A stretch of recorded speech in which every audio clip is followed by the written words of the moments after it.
experience. So it's quite magical, and it's very, very weird, and it's nothing like a traditional shoe.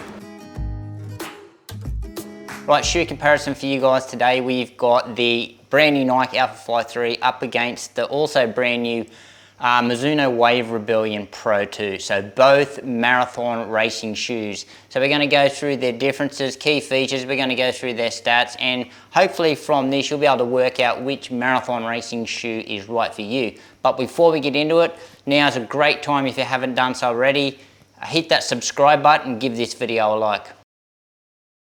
Right, so rolling through our quick specs, I'll put those ones up on the screen. As you can see there, the Pro 2 is just slightly lighter than the Alphafly 3, which is quite surprising by me, that you can't really notice that on the foot whatsoever.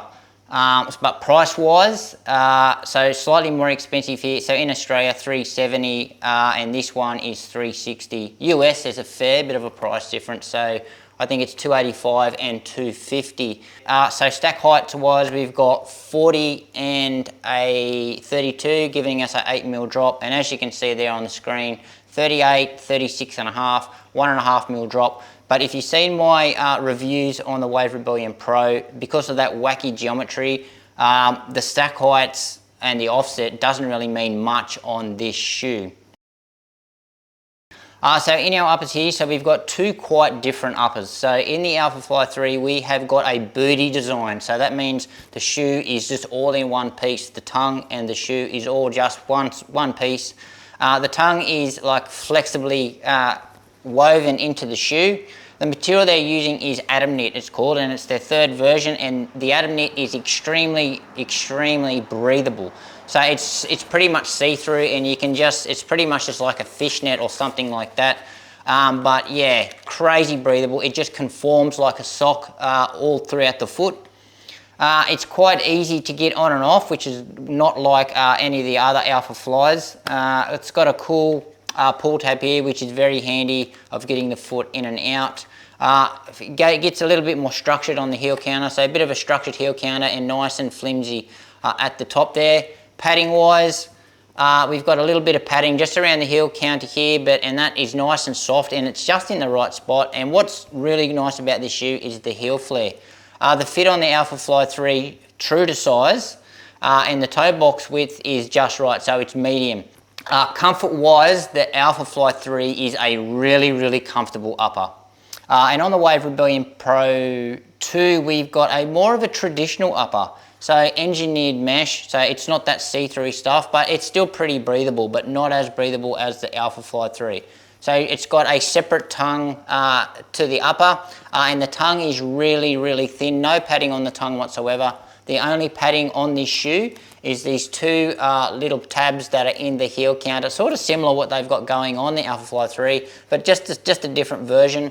What's also to note in the upper of the Pro, it's got a super flimsy heel counter, and they've just got this quite a sharp edging on the top of the heel counter that may cause irritation to some people, but it hasn't done so for me yet. The fit for this one is true to size also, and also the toe box in this one is at just right as well. Still a very, very comfortable shoe to put on. However, all in all, if I have to pick the winner of the upper of both of these shoes, it's definitely going to the Alphafly, because this upper is probably the best upper that I've ever felt on a race day shoe. So Alphafly 3, they use Zoom X foam, so that is Nike's premium super foam. So it's pretty much two layers of it. So they've got a top layer, and then under that they've got a full-length carbon plate in the shoe to make this shoe nice and stiff. They call that their fly plate. And then they've just got another bottom layer of that Zoom X foam. So that Zoom X foam, super soft, super bouncy, super responsive, probably the best foam on the market. And now what they've also got in the shoe that makes the Alphafly unique are these AirPod units. So these AirPods here, or the Air Zoom units. So what they do, they compress in the shoe, and they give the shoe some pop or some bounce. So it's a really, really bouncy sensation, what they've got going in the midsole here. So in the geometry, they have toned back the rocker in this one for this version, so it's now very similar to the Vaporfly, if you are familiar with that. So they've moved the rocker back a little bit, so the actual rolling forward motion actually starts now just from where the pods are, and it's more of a gentle rocker of what it used to be in the previous versions. The previous versions used to have it. It was a pretty late rocker, and it was hard to get on for some people. But they fixed the rocker up in this shoe, so really, really nice midsole here. In the midsole tech that they're using in the Pro 2, so they've got two different types of foam. So they've got their premium equivalent to Zoom X foam. They call that the Mizuno Energy Light Plus. That is the top layer. Under that layer, they've got a carbon-infused wave plate. So that, again, is giving this shoe some rigidity. And under that, they've also got another version of their super foam. So that's the Mizuno Energy Light. Dual density foams does a really, really great job. So these foams together, super duper soft, super responsive as well, very bouncy, just like the Zoom X. And again, nice and stiff shoe. Now, geometry-wise, this is where this shoe gets into a world of its own. So it's got a really wacky geometry. So as you can see there, it's got no heel whatsoever. So it's got a big heel bevel or a big heel rocker. And then the shoe is actually like pitched like so. And it feels like you're up on starting blocks, or you're on your tiptoes, or you're standing on if you've ever stood on a speed hump on the road and you're tilting forward, that's how it feels like when you're standing around in this shoe. You're actually quite tilted up. It feels really, really aggressive and off-putting. But that's how this Mizuno, it's getting its propulsive ride forward. Now we'll talk about the rides on that. So the magic in the Mizuno is all in the geometry. So where you're getting your bounce and pop and responsiveness is further back in the shoe. So you'll see with the stack heights, they had 38 here and 36.5 in the front, but it actually measures over 50 millimeters in the middle of the shoe. So they get around the world athletics regulations somehow from whereabouts they measure it. So you're getting all this crazy super foam in the middle, so it's all just squishes down, and then you've got this big pitch forward, this rocker, and then all that foam decompresses, and that's where you get your pop and your momentum forward. And it's actually quite a bit of a wow experience. So it's quite magical, and it's very, very weird, and it's nothing like a traditional shoe. Don't worry if you're a heel striker in this one, because your heel is not, there's nothing there for the heel to hit. So it sort of forces you wherever you land, because this middle section is so big, you're landing on the sweet spot most of the time, and you're crushing most of where that foam is, and then springing forward onto that aggressive rocker and popping off. Super fast, really, really nice to lock into your marathon pace, very bouncy, very springy, but what the ride is, it's certainly different to your other rides, so you need to get some miles in this shoe to really appreciate it, because it's going to change your running mechanics.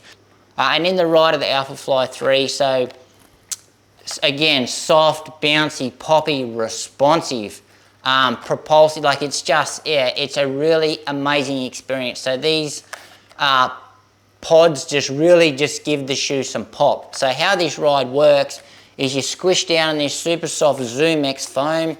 So you squish down, so it doesn't matter sort of where you land, if you're a heel striker, you're a midfoot striker, or you're a forefoot striker, it's all gonna work for you. So you come down and you crush, you compress all this Zoom X foam, and as you roll through your foot strike, you come down and you come through onto these air pods, and then onto the rocker, and then the air pods pop you off, and that's where you get your propulsive feeling in this shoe. Now this shoe is extremely easy to lock into marathon pace or any other pace. Yeah, marathon pace. Is it suited for half marathon, 10K, 5K? You could, but I think its happy place is certainly that marathon pace. I find it a little hard to get up to those top speeds in this shoe. And best use for the Alphafly 3, of course, exactly what it's designed for, marathon racing. However, very versatile. Also, I think it's going to be great for the half marathon, 10K, 5K, whatever you want. For me, this shoe is fast at all those distances. So all in all, two great marathon racing shoes. Whichever one you buy, I don't think you'll be let down. But Mizuno does state on their website that this shoe is for experienced runners only, and that is because of that crazy geometry, and it's going to cause because it's going to change the mechanics of your running and it's going to cause a little bit of fatigue, so you need to get used to this shoe. So if you're willing to take a chance, this shoe still is a great option for the marathon. It is not going to let you down. Alphafly 3, well, for me, yeah, best shoe on the market, probably the best race shoe ever created. More runners are going to get along with this shoe, and it is the safer racing option. Which shoe do I think is the best marathon racing shoe or the best racing shoe? I'm going to go with the Alphafly. However, as I just said, you're not really going to be let down by either shoe. But for me, this one is the best on the market, but I don't want to take anything away from the Pro 2. Great marathon racing shoes. So anyway, guys, that's my wrap up of these two shoes. Any questions that you have, drop them in the comments below. Anything that I've missed or you want to know about these two shoes, just ask. I'll get onto those and answer those ones as well. So anyway, guys, again, thanks for watching. Make sure you give this video a like, subscribe to the channel, and we'll see you next time.